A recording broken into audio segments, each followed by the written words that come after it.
Good evening, good evening, good evening. Wow, I'm excited about this. I got a lot of feedback going on. I don't know why. Now, I am Tamara L., your host this evening. Welcome to another episode of Just Another Messenger. Now, each episode, we're going to continue to just dive deep into the past, examine the philosophies, systems, and decisions that continue to influence our world today. Now, by connecting these historical content to contemporary issues, we aim to spark thought provoking conversations and encourage a deeper understanding of how history continues to impact our current day's events, culture, as well as our social norms. Now, we got to always have a little bit of humor to that as well. Now, don't forget to subscribe, share, and hit the like button to be a part of the conversations that matter. You don't want to miss it. Now, I'd like to thank everyone for all the well wishes, the emails, the telephone, and the text message I received over the past 8 weeks. Over the past 8 weeks regarding Just Another Messenger. I'm excited about the journey that Just Another Messenger is taking. Now, one of the messages, the emails that stuck out the most is thank you for not being an influencer. You know, it took me about a second to catch that, but I understood exactly when I caught it. I understood what was being said. Now, let me break this down. An influencer is someone that will lead others, whether they're leading in truth or in falsehood.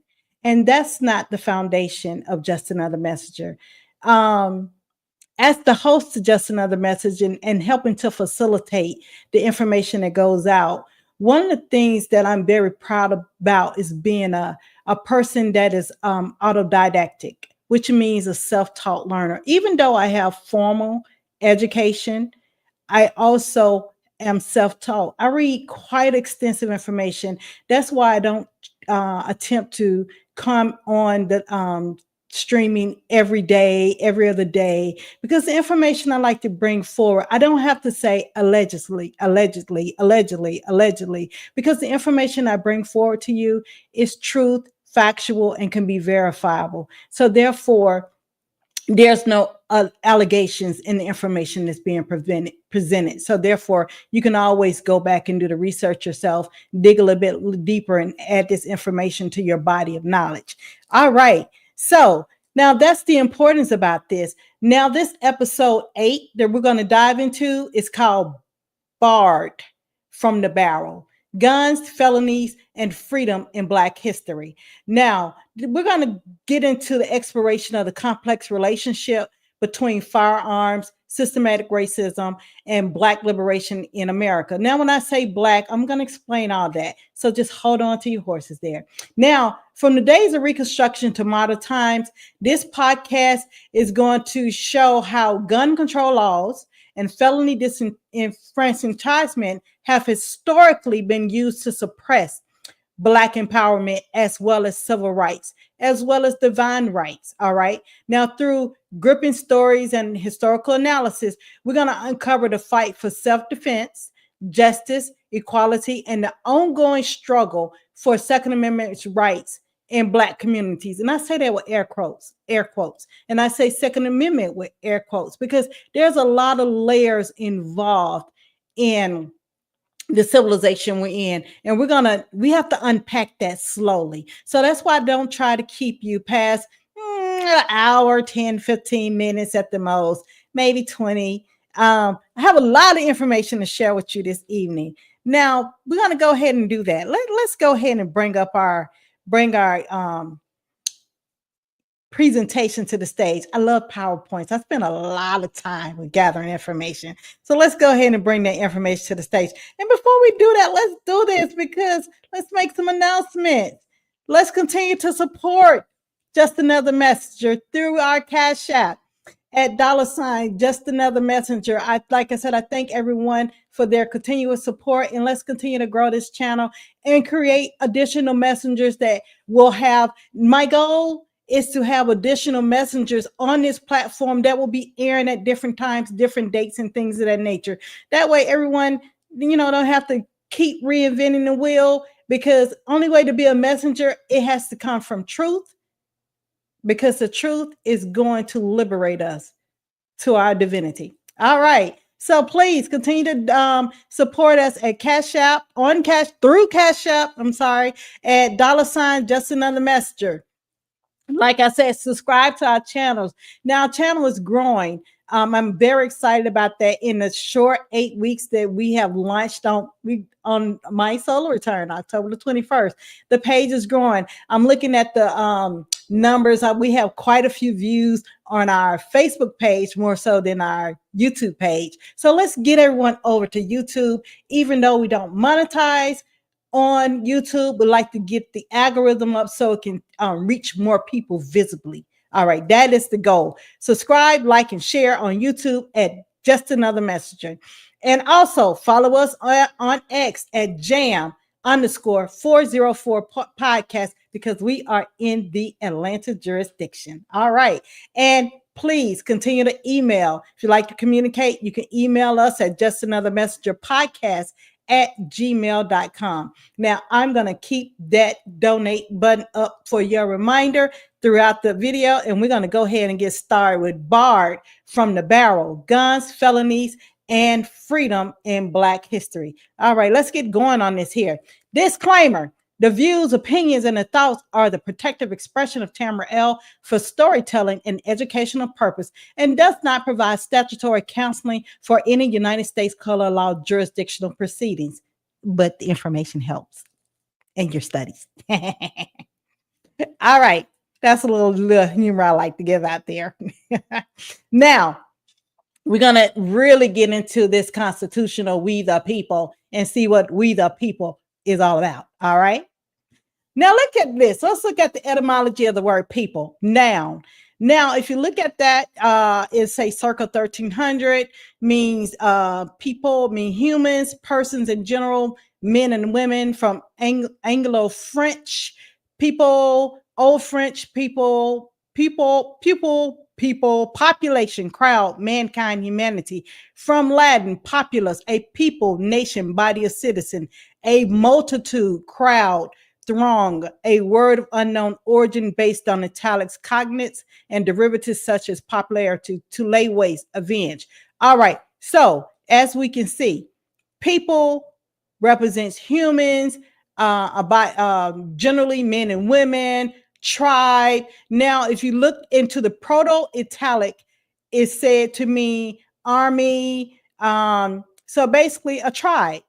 So the Indo-European root is tutti, which means a tribe. All right, so let's look at that. And the reason why I'm showing you this, because as we first started out with understanding the basic civilization of society, we showed you that the apex is the variations of different God principles in that society. Then you have the language, which is going to be etymology or semantics. And then you're also going to have the law, which was mean jurisprudence law, which is positive law. Then you have statutory law, which is statute, codes, and ordinance. All right. And then you have the people, and you have various different statuses of the people of a society. So I just want you to bear with me as we just go down this rabbit hole, and it's going to unfold into your understanding. All right.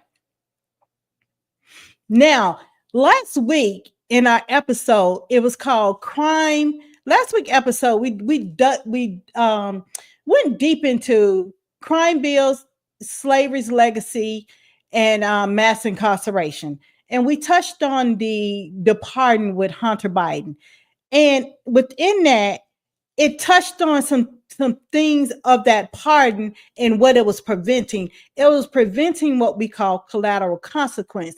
And that's what I'm going to do. I'm going to blow these next episodes out where we're going to deal with the collateral consequences. And we're going to take those collateral consequences. We're going to reel them things all the way back and see what they're rooted into. And then we can see how to unlock those things as we move forward. So let's get into this. The collateral consequence we're going to touch on today is called federal law, which is firearm rights. And federal law prohibits convicted felons from owning or possessing firearms. let's touch on this. Let's get into the historical content of bearing arms, firearms, see how it connects to today's suppression. Let's see what the suppression is rooted into. Let's see how the suppressions continue to today. And let's look at how the unlocking occurs. Because let's keep in mind, every statute, I'm going to have to say this, every statute, code, and ordinance derives from a divine law, which means that statute, code, and ordinance has to have a way of escape. Any governing a body politics, they're not going to create something that locks them into it as well, which means that we must understand these things. So when you're having an argument about reparation and liberation, and I'm gonna say this till the cows come home, the reparation and liberation comes forward through understanding, understanding, overstanding law, language, and your status. That is your liberation. All right. So let's get into this. Now we're gonna first. This is the root. 1492. The Sephardic diaspora. Now somewhere around. Now this is. Now you think that the Trail of Tears was bad. This is the original Trail of Tears, the Sephardic diaspora being removed away from your land. Now, somewhere around 200,000 Jews were expelled from Spain in 1492. Now, we're going to pay attention to these dates. Now, this was one of the largest upheavals of people up until that time. Who are those people? We're going to get into that.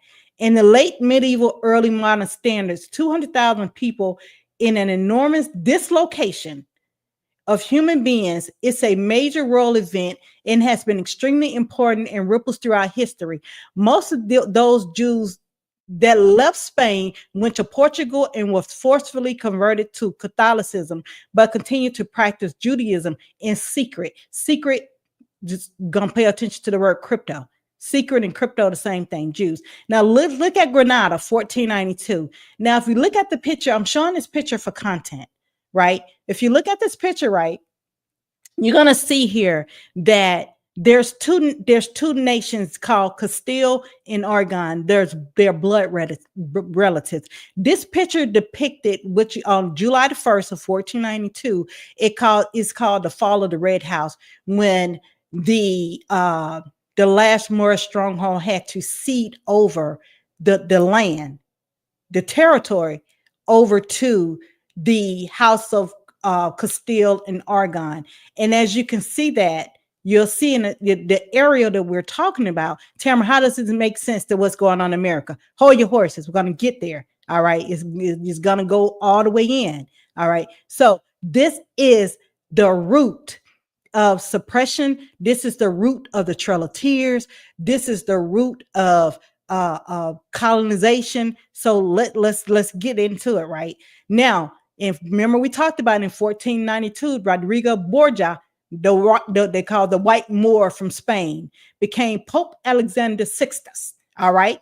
And on May the 4th, 1493, he issued what you call a papal bull, which is an order called Intercatera Divina, which is the doctrine of discovery. Now, what is the basis of this doctrine of discovery? All right, let's look at this framework. It was an apostolic command to King Ferdinand and Queen Isabella of Castile, Leon, Aragon, Sicilia, and Granada in their recovery of Granada from the yoke of the Saracen.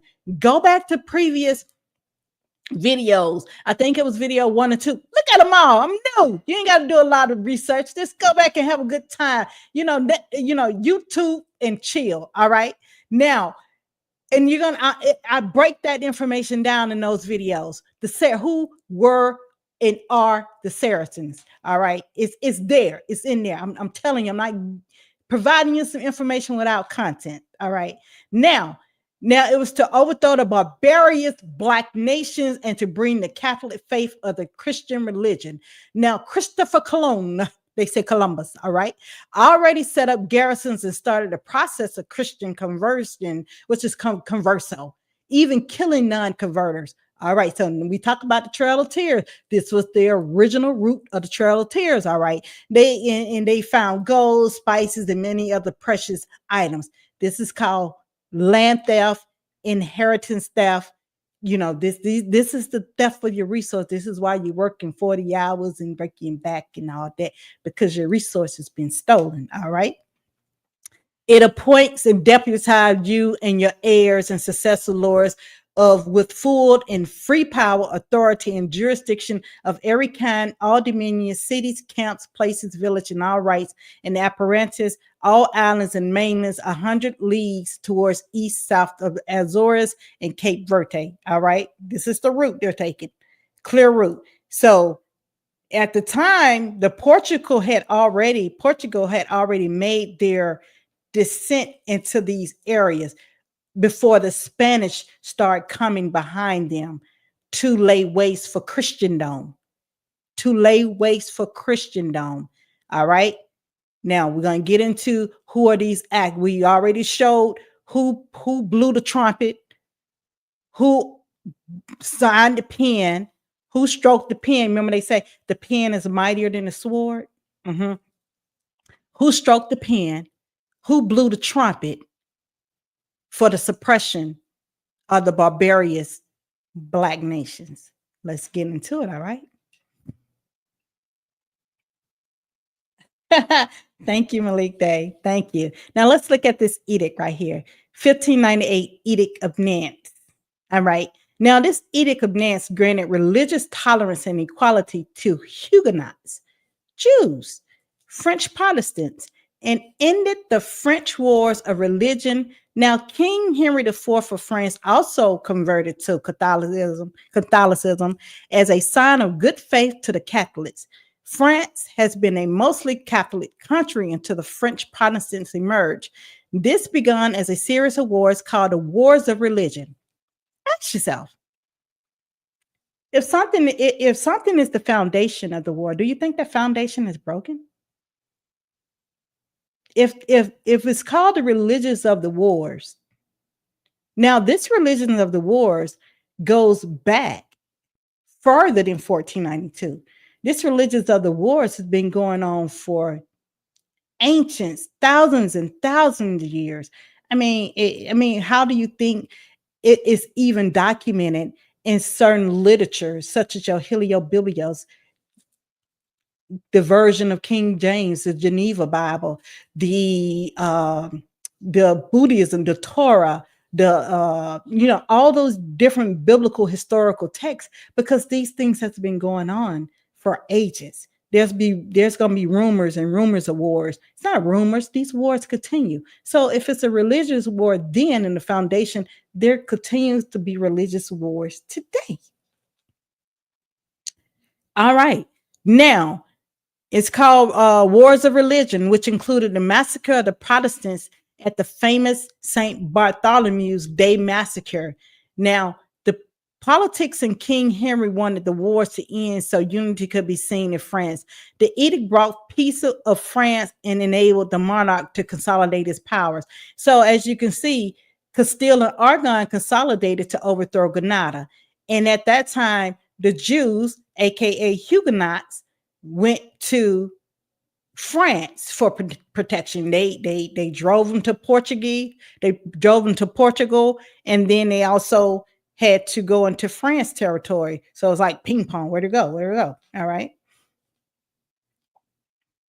Now, this is when the sail away to the Caribbeans. Let me pull this up. I want to show something. Let me pull this up. I want to show something before I go into this. I want to just show you something really quick. It's a book that I found. Let me present this to you. Share screen. Ah, here it is. All right. I want to share this. For content. And I hope you're seeing this. Now, this is a book that I found in 1621. And it say Judaism was rampant on Sao Tome, West Africa. I hope you can see that because it don't. All right, let me see. Can I increase that? Let me see. How do I make that larger? And you can't practice with this stuff. So it's time to go. But let's look at this. Okay, let me just, if you can't see it, I'm going to read it. All right. This is from 1621, and it reads, Iberian rulers altogether, others found that the Portuguese communities that were being formed in Atlantic were more tolerant of religious difference. Many Jews went either to North Africa and settled in fortified Portuguese port towns or to the islands and the mainland trading ports from where they could put down roots in the coastal African society. Most of the Portuguese communities in West Africa had numbers of so-called new Christians. Remember I said conversos, who practiced their ancestral Judaism more or less. Now, more or less openly. Sorry. Others moved to Brazil. Remember I said we was about to get into the Selaway, and played a larger part in the development of the sugarcane industry, enjoying official toleration during the period of the Dutch occupation from 1630 to 1654, and spreading from there to the non-Portuguese world of the Caribbean and Atlantic. Now let's look at this. Who are they saying these Jews are? Let's look in who they're saying these Jews are. Okay, now it's saying that after the expulsion of the Jews from Portugal in 1495 and the continued persecution of new Christians who culminated in the Lesbian massacres of 1506, many Jews and new Christians left for Morocco and also for West Africa. In the West Africa trading station of Jewish rights could be practiced with little disturbance from the ecclesiastical authorities. All right, now let's see who they say they are. Come on, where is that? Let's look and see who they say they are. What do they look like? All right, it's in this country and in Madinga, there are Jews who are called Gol, and they are black, like the people of the country. But they say you're not a Jew. All right, all right.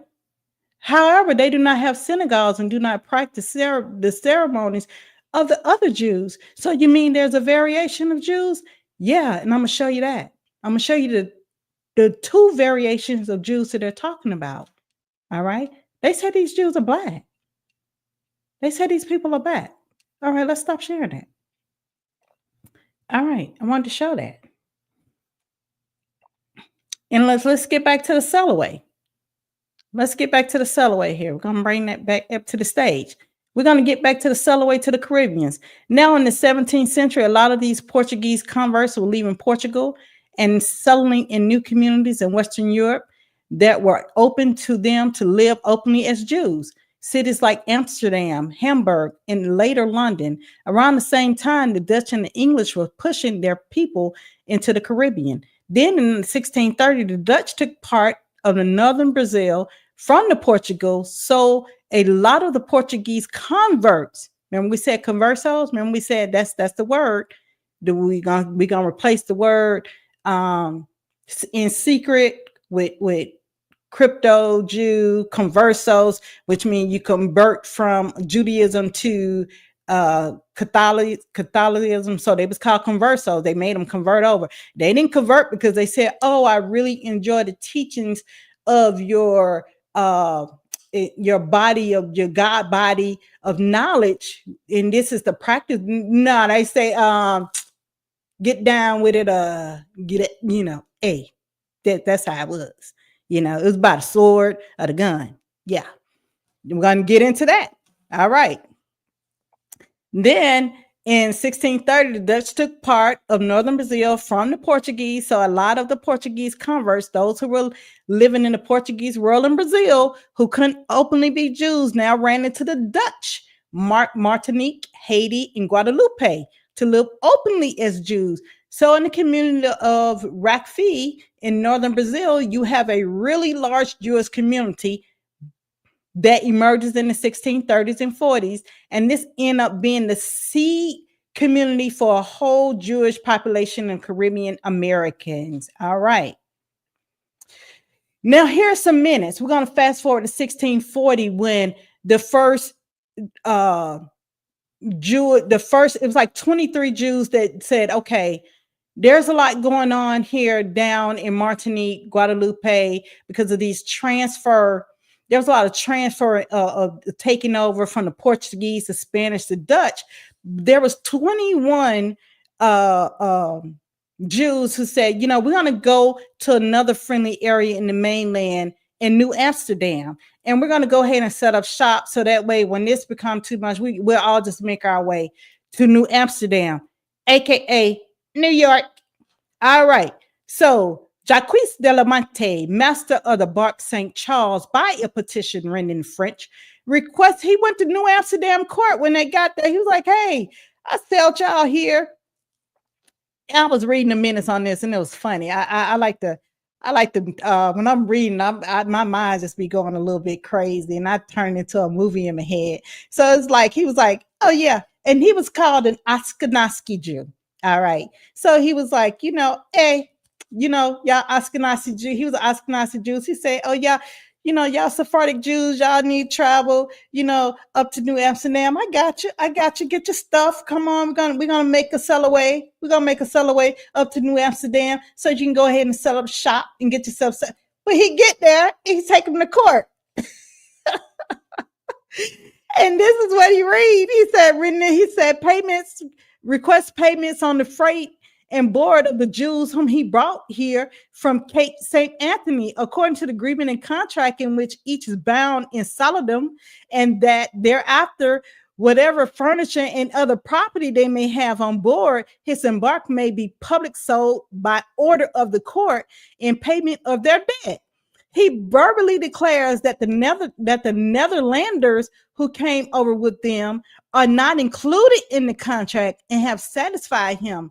Solomon Peterson, a Jew, he was a Sephardic Jew, appears in court and says that 900 and odd guilders of the 2,500 are paid, and that there are 23 souls, and the 23 souls were the Sephardic Jews, big and little, who must pay equally. The court, having been the petition and the contract, ordered that the Jews shall within twice 24 hours after day pay according to contract what they lawfully owe. And in the meantime, the furniture and whatever the petitioner has in his possession shall remain as security without alienating the same. You can read those minutes, as you can see.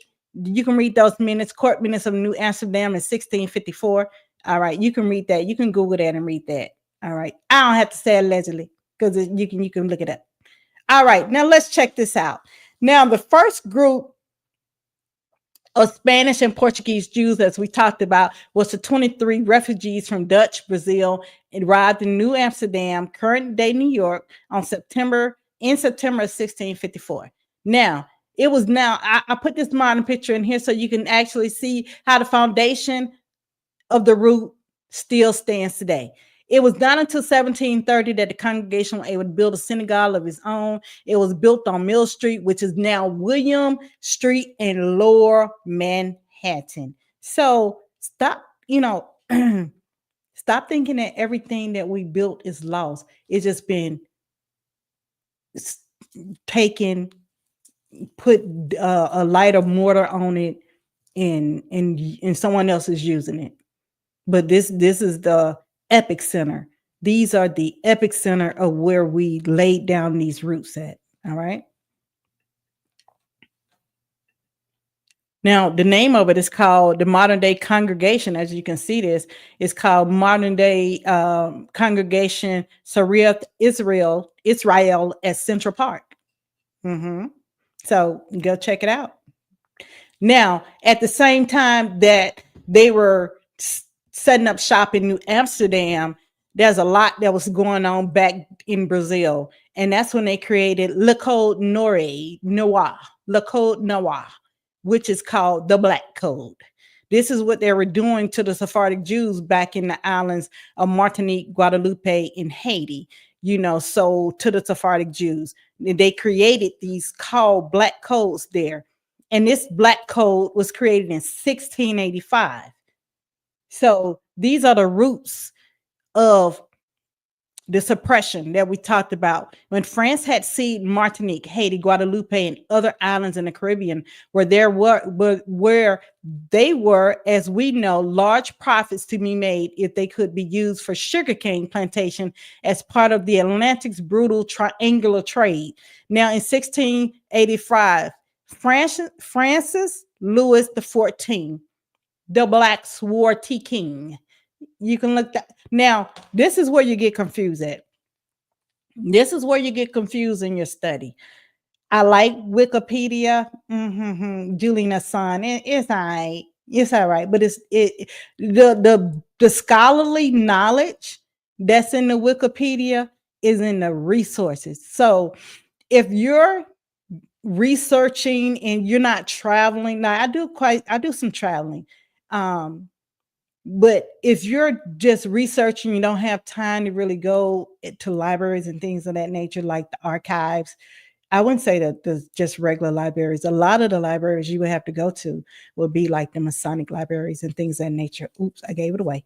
All right. So that's where you have to go. You will go there. You will go to the National Archives and things of that nature. But if you are doing keyboard research, and you're on Wikipedia or Google, scroll down,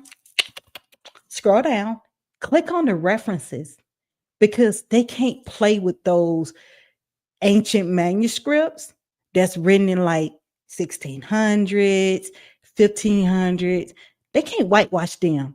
They can't, because you'll be able to detect the foolery that, because certain words they were not using back in the 1500s, like African American and things like. So when you see stuff like that, it's been played with and tampered with. When you see pictures and you see all the whitewashing going on, you're like, it's hard. Sometimes it's hard to get past the whitewashing. But if you look at like how did you say, okay, Tamara, how do you know that Louis the 14th was swarthy? Well, there's a lot of text out there that verifies that. And one of the texts you're going to see, I'll bring it up. Because we're going to continue down this road with Louis the 14th. He had a lot of hand and play in our suppression, colonization, as well as King James. We're going to show how these two swarthy Black Moors are very. Yeah, they did some diabolical work. They did some diabolical work here. Yeah. Now, let's look at what the code. I pulled out the two most important codes that I wanted to show everyone. Now, the first one, look what it say. Article 1 of the Code Noir of 1685. Jews could not reside in the French colonies. Wow. Jews, you just focus in on a body of people. Jews. Yeah, Article 1. Look at Article 15. Slaves must not carry weapons. So this is where your being barred from the barrel started. It started with the Code Noir of 1685. And I'm quite sure we can find some content that goes back further than that. But let's put a pin here. Let's put a pin here for contextual truth. Let's put a pin right here at the Code Noir of 1685. All right. Let's look at this 1685 Edict of Fontainebleau. All right. Now, by the Edict of Fontainebleau, Louis XIV revoked the Edict of Nantes and ordered the destruction of Huguenot churches, as well as the closing of Protestant schools. The edict made official the policy of persecution that was already in force since the Dragon Age. Dragon Age that he had created in the 1681. Now, the Dragon Age were policies. They were policies. So in order to create a Dragon Age or create something in order to create something in the dragon concept, this is deep esoteric. Now we get into esoteric knowledge, because when you start creating things, you bring in an occult element within that when you're creating policies, because These occult mean hidden. Now it means hidden. We're gonna demystify all these little hokey pokey, do the hokey pokey and turn yourself around words. Occult means hidden, right?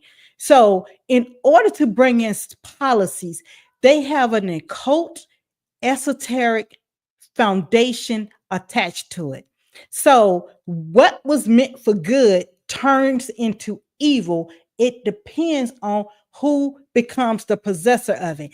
Like I said, power creates absolute power and corruption. So King Louis the 14th was a very powerful man.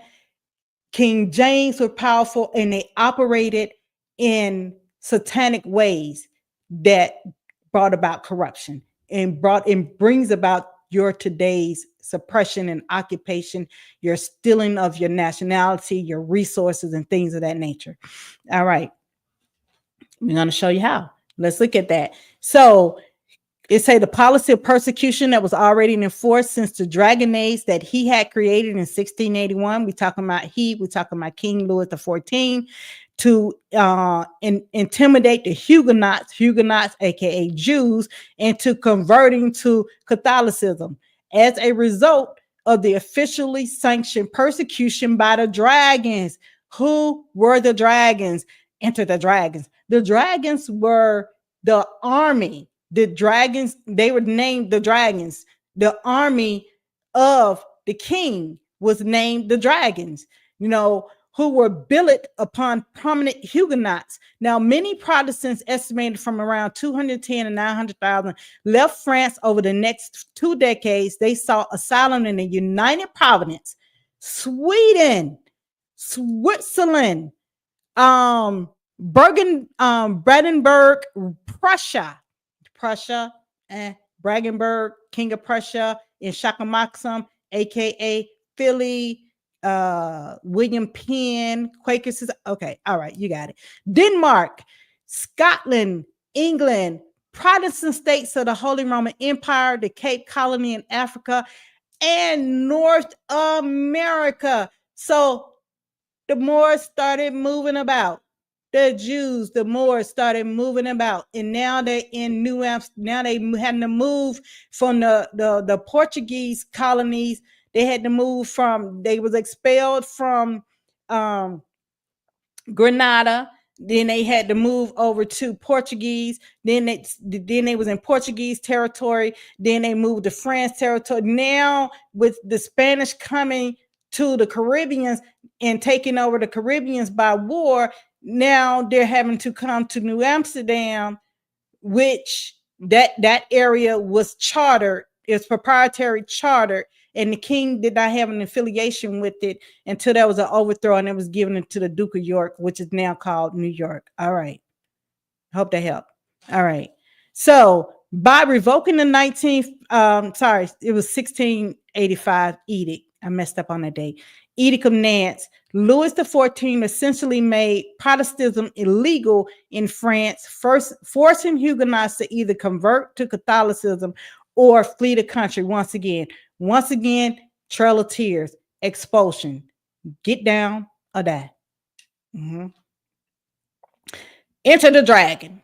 Enter the Dragons. The Dragon Age, implemented by King Louis XIV in 1681, was a policy of forced conversion where French soldiers known as dragons were stationed in the home of Huguenot Protestants, essentially allowing them to intimidate and harass the inhabitants into converting into Catholicism. There was a tactic used to systematically persecute the Huguenot population in France. So I remember there was this movie that I really, really liked, and it was Enter the Dragon. And I remember there was just one. I remember years ago when we used to go out of town for the summer. In this particular summer, we was in Milwaukee. We stayed with my aunt in Milwaukee, and our favorite movie was Enter the Dragon. And we was down in the basement watching the movie. And my little cousin, he went and I don't know why he put a cape. He put a sheet around his neck because karate and cape. I think he was getting a little confused, but he was young. So we was down there watching the movie, and our favorite line was, who's the master? Who's the mofo down, low down around this time? And everybody say, sure enough. So then we'll, play karate. Like, I mean, we was kicking each other hard. We Gen X kids, like we played, right? We played, we had a good time. And this clown, he jumped from the top of the steps of the basement with the sheet around his neck and tried to fly to the bottom because he was saying, who's the master at the same time, not thinking that you got to land at the bottom. And Lord, we thought we killed my cousin. We thought my aunt was going to kill us. We thought we all was dead, right? So it's funny that that movie was so prevalent. And I remember when I obtained my master's degree and one of my friends yelled out in the crowd, who's the master? And it was just so amazing. But now to see the knowledge of how something so great, now if you look in history, the understanding of the dragon was a benevolent, it was a benevolent type of way to see the dragon, and how the dragon would have morphed into as a warrior of destruction. So I don't know, that just kind of hurt my little feelings there. All right. So these were the dragons. This is what they did. They were sent in by the king to either, get down or get gone. I don't like that. All right. Now, who were the black people that the Spanish and French colonies expelled? The Black Sephardic Jew Moor. And I read that for you in the 1621 excerpt of Judaism was rampant. I read that information to you. Now look at the bust of King Francis, the King of France, Louis XIV from 1660. Yeah, that's a little good evidence right there. That he was swarthy.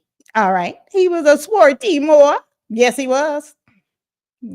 Going around creating destruction. Now we talk about this last explorers of blacks, the British are coming when they were making their way to the mainland of the East Coast of America. They was making their way to the mainland. As you can see, that we're in that little corner where it say Netherland, 1624. All right. You see New Amsterdam, New Netherland. Okay, that's the area they talk about where they came in.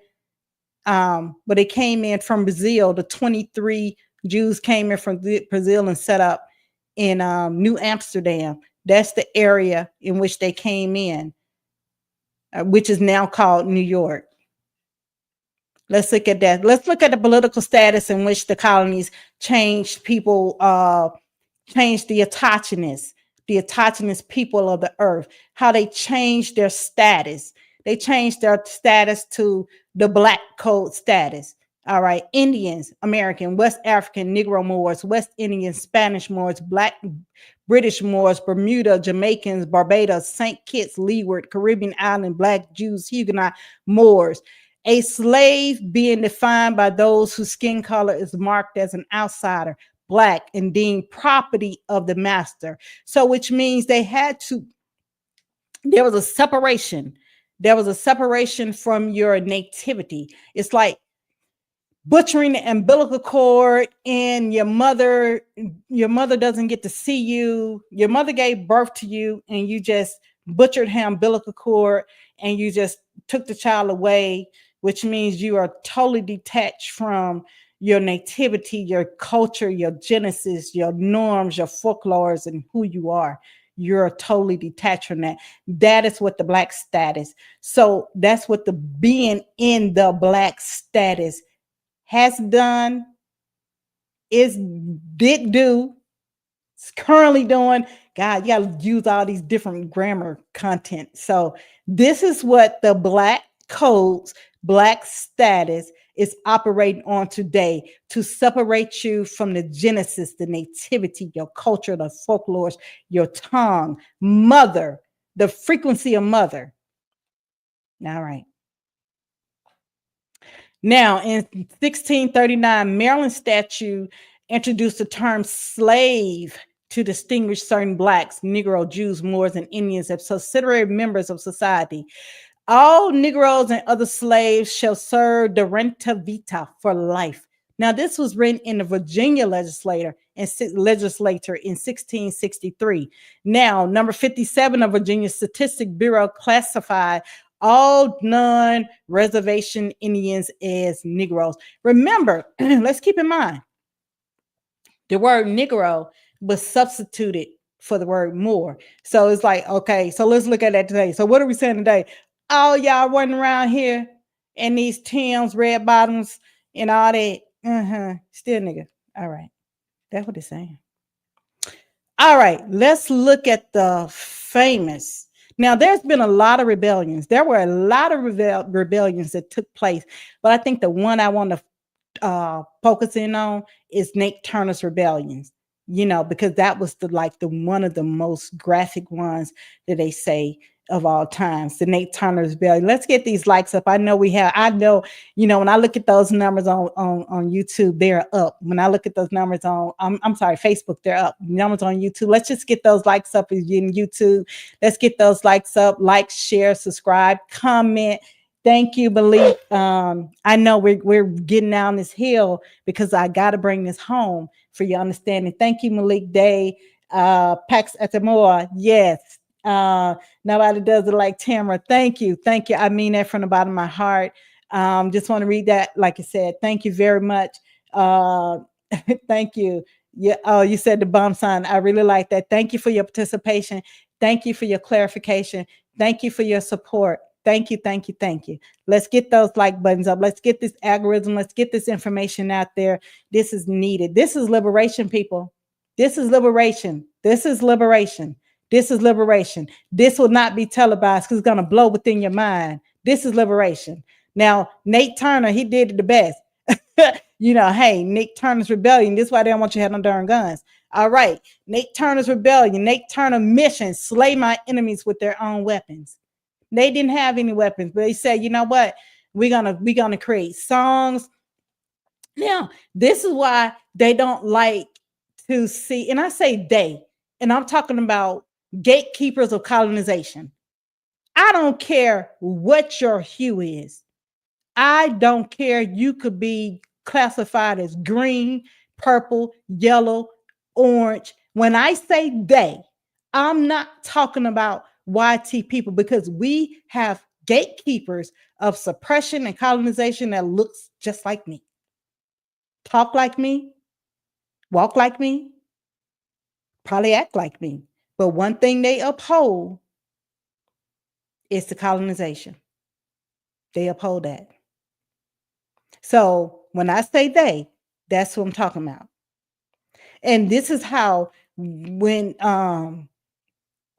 this is when so many laws was created because of Nat Turner's rebellion. This is why when they see Black people congregating, they get weirded out. When they see Black people having platforms, such as my platform was acting real squirrely earlier. I didn't think I was going to be able to get on this.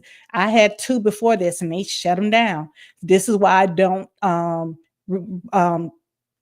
accept any funds or anything through their platform anymore. So what happens is that when they see you congregating, they see you having meetings or anything in that, they feel that, the colonizers, gatekeepers feel like, oh, they're having a secret meeting to overthrow, to liberate themselves, to create an insurrection. So hey, that's what happens. Let's see here. Now, on August 1831, Nat Turner's rebellion, historically known as the Southampton Insurrection, was a slave rebellion that took place in Southampton, Virginia. Killed between 55 and 65 YT people, making it the deadliest slave revolt for the latter radical group in U.S. history. Now, this is what they said to address this. They said, we're going to create black codes. The black codes were designed to control the movement, behavior, and economic opportunities of Black people, effectively replicating conditions of slavery under a legal framework. legal. People say, oh, but that's legal. That's legal. That's legal. Well, that doesn't mean it's morally right. Slavery was legal, but that doesn't mean it was morally right. So this is the second wave of the Black codes dealing with the colonization. We're just going to stick a pin, even if it's a third. We identified the Code Noir of 1685, Black Code. Now we're going to identify the Black codes that of 1865. So we're going to look at this. We're going to look at how history continues, its roots continue to grow. We're going to look and see how its roots continue to just get thicker, because the roots are not being cut. The roots are not being dug up. The roots are not being burnt. So the roots will continue to grow and get stronger, to be a stronger noose around your, it's not even around your neck. It's not even around your ankle. It's not around your hand. It's around your mind. The root is rooted into the mind. Systemic trauma has created amnesia. Let's add some medicine to this. Let's slowly, just wake some people up. And that's through the truth. And don't beat our people with this body of knowledge. We got to slowly. That's why I don't spend 2, 3, 4 hours doing a release of information, because it's too much to handle in one set. I spend thousands of hours studying, learning, piecing this together, piecing that together. The average person may not have the fortitude or the time to do that. We was heavily indoctrinated into a system that keeps us from being able to peek up under the covers. So, we're going to just do it slightly. All right. Now, what we say here, now militias and mob killed as many as 120 enslaved people and free Black Americans in retaliation. Now, let's go to the Emancipation Proclamation. We talked about this. Now, this occurred about 31 years later, when they said, okay, after that, there was quite a bit rebellions that took place on these plantations where our people was fighting to get free. I mean, they were fighting. They was like, we getting the hell up out of here. They was fighting. They were like, we got to do something. We got to do something. We got to do something. So, Lincoln and Mulatto Moore. He said, let's do this transfer of hands. We're going to take these people from the private industry. We're not going to allow them to because the private owners are killing them. We can't have everybody dead. Can't have everybody dead because, the white people don't want to be indentured servitude. They ain't trying to do all that. So they was like, we got to transfer them from the private sector to the corporate sector, to the federal sector. So they said, let's do an Emancipation Proclamation, January 1st, 1863. The amendment abolished slavery nationwide, freeing an estimated 4 million enslaved people. It nullified earlier laws, including the Fugitive Slave Act and the 3/5 Compromise, and rendered previous state laws supporting slavery unconstitutional. All right. Now, and then they bring in 2 years later, that we talked about, the 13th Amendment, which is not needed, because if you abolish slavery, what you need the 13th Amendment for? But this is what you call the heartbeat of slavery. This is like the underskirt. Somebody came back in and said, oh, wait a minute now. We can't let them all go. We can't let them all go. We got to find a way to keep some of them and make it to where, we got to work them, because, some of these people just don't want to work, or, if they commit a crime, we got to find a way to get some money out of them in some type of way. So they brought in the 13th Amendment 2 years later. Neither slavery nor involuntary servitude, except as a punishment for crime, whereof the party shall have been duly convicted, shall exist within the subject states or any place subject to their jurisdiction. As we talked about, this is the reinforcement of slavery, the 13th Amendment. All right, now we're going to fast forward to 1964, the Civil Rights Act of 1964. We just jumping ahead of this because, it was so much going on in between all that. I mean, they was finding ways to, okay, we got to put you back in slavery, but don't look like you're back in slavery, but we got to do it in all these different statute codes and ordinance. Now, this act is to enforce the constitutional right to vote, to confer jurisdiction upon the district courts, all right, of the United States of America, to provide injunctive release against discrimination and public accommodation, to authorize the Attorney General to institute suits to protect constitutional rights in public facilities and public education, to extend the Commission on Civil Rights. And we're going to get into that. Like I said, we're going to be breaking down all these different collateral consequences here, to prevent discrimination in federally assisted programs, to establish a commission on equal employment opportunity, and for other purposes. We're going to show how we're going to get into and show the breakdown layers, the hidden hand and hidden agenda of the continuous suppression, and how they will put it into a statute codes and ordinance and put it into an act, but yet they're not telling you what's not being told. I'm going to show you what's not being told. Now, in 1967, after the Civil Rights Act, our brothers was like,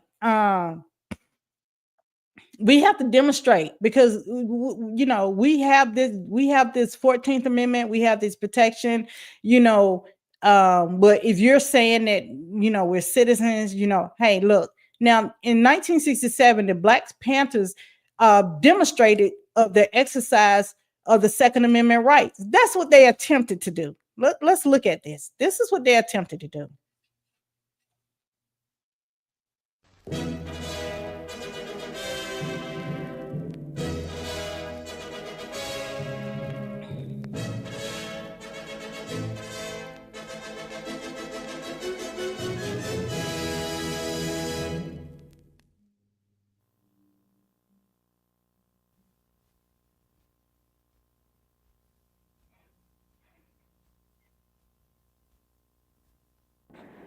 I want to observe the symbol.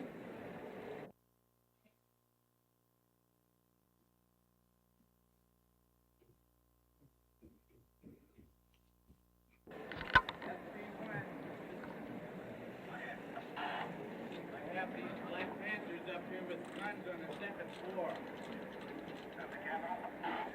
Check.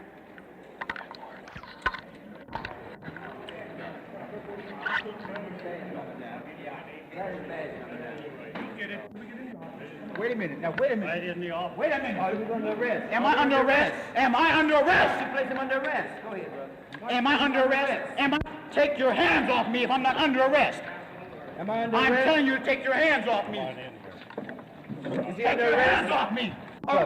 I'm telling you to take...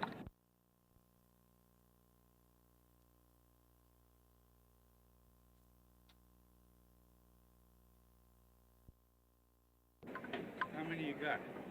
Just follow me. Second off. What you doing, man? Wait a minute, officer. The people in this court and the people in the legislature have not been acting like human beings. They put trumped-up charges of conspiracy and felonies on everyone who went in to exercise a constitutional right and said they had no right to bear arms in a public place. The California Penal Code section 12020 through 12027 and also the Second Amendment of the Constitution guarantees the citizen a right to bear arms on public property. And the legislature, I talked to Morford last night, and he said the legislature has made certain rules that are superior to the United States Constitution and also superior to the statutory law of California, and that is that they made a rule that no one could walk on their property with a weapon. I'm saying this is a bold contradiction, and also Morford is alive. All right, and he's not lying. Mumford is alive, and I'm gonna tell you how Mumford is alive, because Mumford is a bold-faced lie here.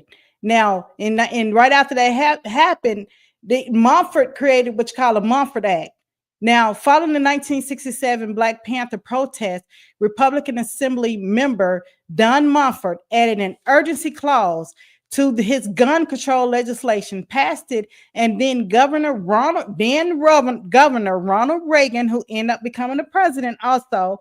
I don't know how these folks become presidents and they don't know a damn thing about law.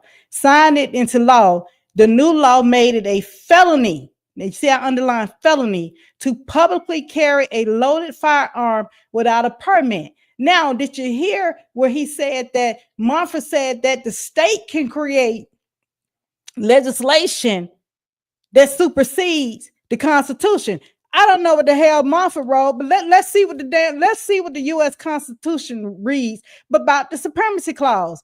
The Supremacy Clause, Clause 2, is the supreme law of the land, and it reads, "This Constitution and the laws of the United States, which shall be made in pursuance thereof, and all treaties made or which shall be made under the authority of the United States shall be the supreme law of the land. And the judges in every state shall be bound thereby, and anything in the Constitution or laws of any state to the contrary notwithstanding." And if you don't know how to read that, notwithstanding means it's void on its damn face. It's void. So how do you see? And this is why not knowing how to properly read, not knowing the understanding, read me now. I'm not calling anybody damn dumb on this platform. Read means to comprehend. Let's get that straight. Read means to comprehend. So when people are teaching and telling you the importance of comprehending the Constitution of this society that has usurped the society that was at large, you have to know how to operate in this society. Now, that within itself, the Mofford Act has grew, and when you try to go to different government facilities to enact business, they disarm you, which is a violation. It's a violation. And let's see why it's a violation. We said permit. Let's look at the etymology of permit. Remember it said, in the new law made it a felony to publicly carry a loaded firearm without a permit. Let's look at the etymology of the word permit. Permit means to allow something to be done, suffer, or allow to be, from Old French permittere, and directly from Latin permittere, let's pass, let go, let loose, give up, hand over, allow, grant. And from through, the Proto-Indo-European root pre, forward, hence through. Mittere, let go, sin, meaning grant liberty to a leave. So that means permit means to give you permission to do something. So this is saying that Mofford's state law, Mofford Act, saying that our act it is a felony to carry a loaded firearm without our permission, which means you have to have a permission to have that loaded firearm on you, which means we're now leaning on your unalienable rights, because the Constitution, the Supremacy Clause, made this not with contrary and notwithstanding. So now you created an act that leans upon unalienable right. And they say it should be notwithstanding. It should be not. So why aren't the people challenging this? All right. Now let's look at the Second Amendment. It says a well-regulated militia being necessary to the security of a free state. This is your right, to have a well-regulated militia being necessary to the security of a free state. The right of the people to keep and bear arms shall not be infringed. Infringe means a lien upon without permission. That's what infringe means, to be lean upon without permission, which makes the act of Mumford notwithstanding void. What are we doing here? Why aren't we challenging these things?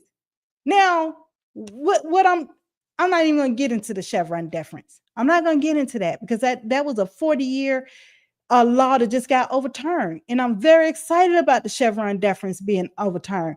I'll break that down for you in a later video. Let's look at the etymology of right. It means to straighten, rules set up, right amend, guide, govern, restore, replace. Old Norse ritus to straighten. All right, let's go down to late 1400s. Avenge or redress a wrong or injury. All right.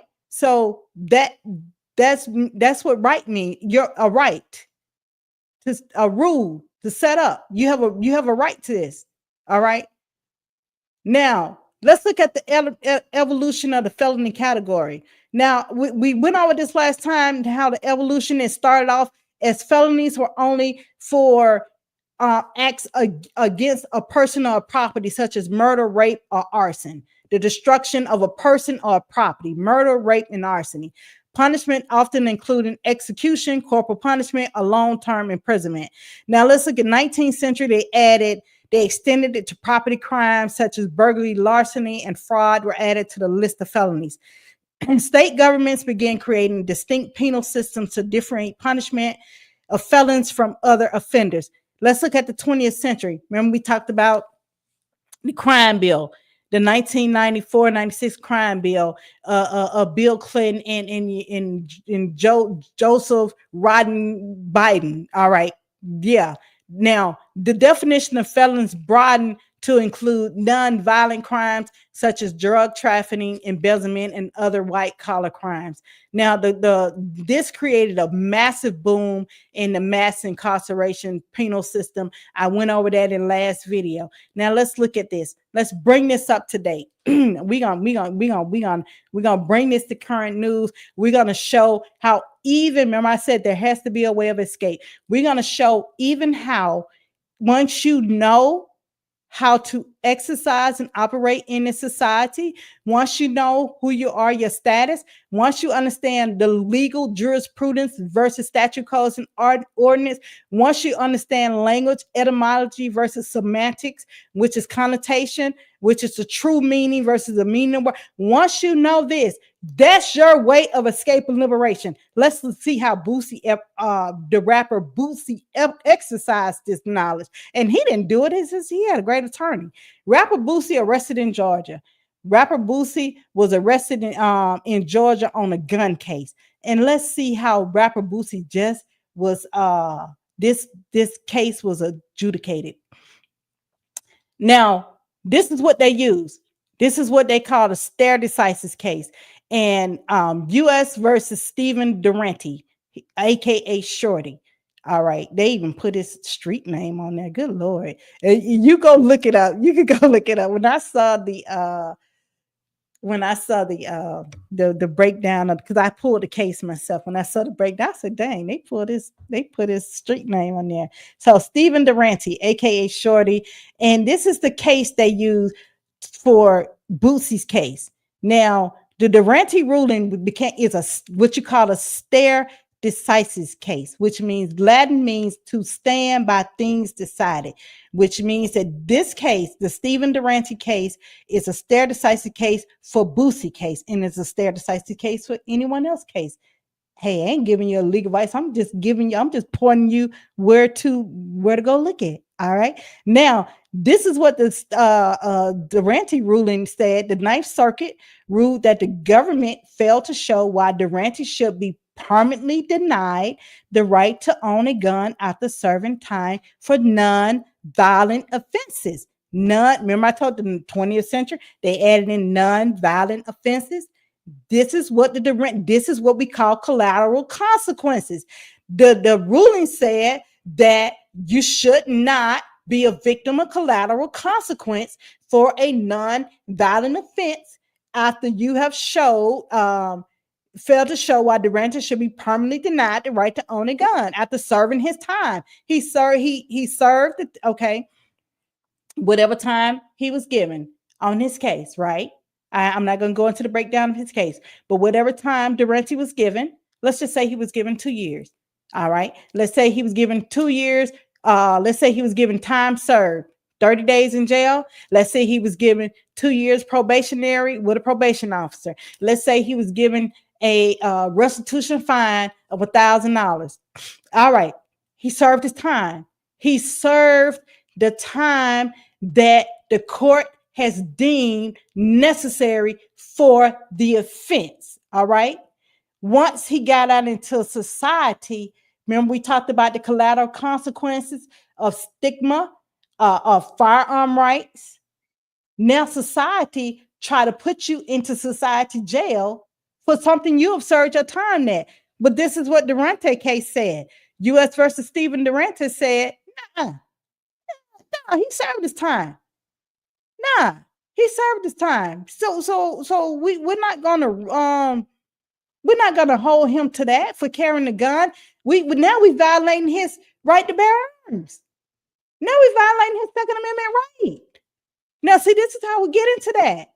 This is how the statute, codes, and ordinance can't trump the Second Amendment right. I served my time. You cannot bar me from constitutional protection. Remember, you gave a 14th Amendment and said now, as a citizen within your society, because you took me away from my nationality, I get the same rights and privileges of the Constitution. Oh, damn. Y'all ain't slaves no more. Shit. Now, Boosie case, July the 15th, 2024, a San Diego judge dismissed Boosie's case, gun case, on constitutional grounds, making him the first defendant in the Ninth Circuit to have a gun case dismissed under Durant ruling. Yeah. So I'm pretty sure gonna be quite a few others going up there too. Now this is what the prosecutor did. This is how the prosecutor's so damn janky. The prosecutor, however, the Ninth Circuit vacated, which means it's done. They vacated the original opinion and voted to rehear the case en blanc. Prosecutors then filed a new indictment against Boosie, including the gun charge and a charge alleging that he possessed the gun while addicted to drugs. Now let's unpack this. Now, when Hunter's Biden application about he was being prosecuted on the application because he was addicted to drugs. So did Hunter Biden's pardon set up a stare decisis for Boosie? Now y'all gonna keep on. I know y'all make a way to escape, but guess what we gonna do? We got to run out the same door. You got to run out the same damn door. They running out of the house on fire. Run out the same door. Run out the same door. So, call to action. This is your call to action. I said I don't like to keep you over an hour and some change, right? This is the call to action. Justice for reform now. We the people power. We got to have we the people power. We got to have advocacy and activism, support, create community-based organization, working towards systematic change. We must educate ourselves on policy making and create policy changes and revoke a lot of these policies that are on the books. We got to get a lot of these policies on the book, off the book. We have to take this thing to a jurisprudence. If we're going to be in society, we have to recreate a society. We have to take a society back to its territory, to its nativity, connect you back to mother. We have to because a lot of these laws are also based off the divine laws of the land. We must educate ourselves on policy making and create policy change. Create PACs, Political Actions Committee, which is called a 527 tax exempt organization. Make a way of escape. What's meant for my evil, use it for your good. Submit a bill. I am working on a bill called Stucker, which means Stop Utilization Collateral Consequences on Americans. All right. I enjoyed myself. As you can see, the Cash App strolling on the bottom. Please donate, help support the channel through Cash App at Just Another Messenger. Subscribe, like, and share on YouTube at Just Another Messenger, and follow us on Jam at Jam_404 podcast, and contact me via email at Just Another Messenger podcast at gmail.com. Now, I enjoyed myself this evening. We continue to tune in every Wednesday at 8 p.m. Eastern Standard Time. As you said, not monetizing on YouTube. Now, we're going to come live next week. We're going to continue along breaking down this collateral consequences. Not sure which one we're going to do next. We may do housing, but we're going to continue on till we get the full understanding of that. And then we're going to go from that. Like I said, we are creating messengers. We are creating autodidactics. This is self-taught learning for your liberation. Once again, thank you for tuning in. I bid you farewell. I'm not going to leave you the same way you came in. I'm going to leave you with more information and knowledge. Have a good evening.